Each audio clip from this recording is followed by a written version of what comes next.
raja yang tak terkalahkan. Kemunculan sang penakluk dari kerajaan Pengging di tanah Jawa kuno, jauh sebelum sejarah tercatat dalam prasasti dan kitab. Berdirilah dua kerajaan besar.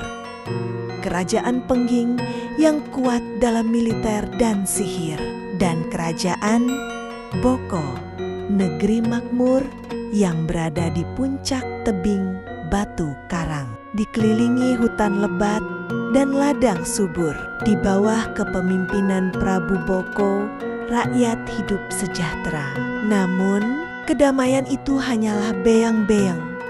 Sebelum badai besar datang dari arah barat, Raja Pengging yang ambisius bertekad memperluas wilayahnya. Ia ingin menguasai seluruh tanah Jawa, mengibarkan panji kerajaan hingga ke Samudra Selatan. Tapi bukan sang raja sendiri yang menjadi ancaman, melainkan tangan kanannya, Bandung Bondowoso, panglima perang sakti yang dijuluki Satria Tanpa Bayangan. Konon, Bandung Bondowoso dilahirkan bukan dari rahim wanita biasa. Ia adalah hasil pertemuan darah satria dan doa para pertapa. Sejak muda, ia telah memperlihatkan kekuatan di luar nalar manusia.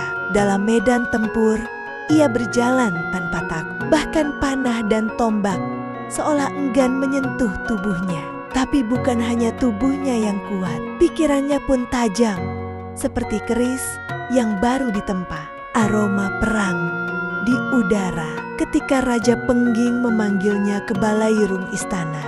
Bandung datang tanpa suara, hanya bayangan kuda hitamnya yang terlihat melintasi padang.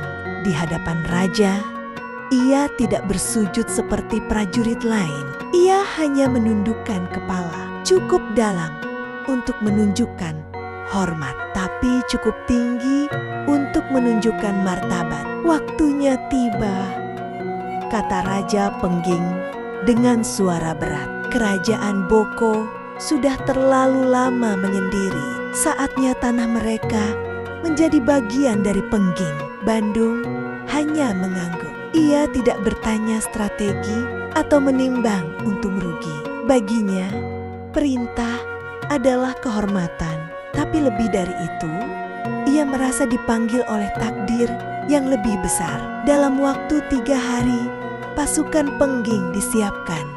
Mereka bergerak di malam hari, menyusuri lembah dan sungai, mendekati perbatasan Boko tanpa suara. Di antara mereka, hanya satu yang menunggang kuda, Bandung Bondowoso. Jubah hitamnya berkibar dalam kabut, dan senjata pusaka yang ia sandang, keris puspa angin, bergetar seperti merasakan darah yang akan ditumpahkan. Pertemuan dua raja. Prabu Boko bukan raja yang lemah, tubuhnya tinggi besar, suaranya keras seperti halilintar. Ia tidak hanya mengandalkan kekuatan fisik, tapi juga aliansi dengan para dukun sakti dan penjaga gaib dari hutan. Ketika mata-mata memberi kabar bahwa pasukan Pengging telah melewati batas selatan, Prabu Boko tidak gentar. Biarkan mereka datang, katanya. Darah Pengging akan membasahi tanah kita. Tapi malam itu, ketika langit tak bersuara dan binatang hutan tiba-tiba diam, Prabu Boko tahu musuh yang datang bukan sekadar manusia. Ia memanggil penasihat gaibnya, seorang pertapa tua buta bernama Kilodra. Kilodra duduk bersila, matanya tertutup kain putih, tapi jiwanya menjelajah alam gaib.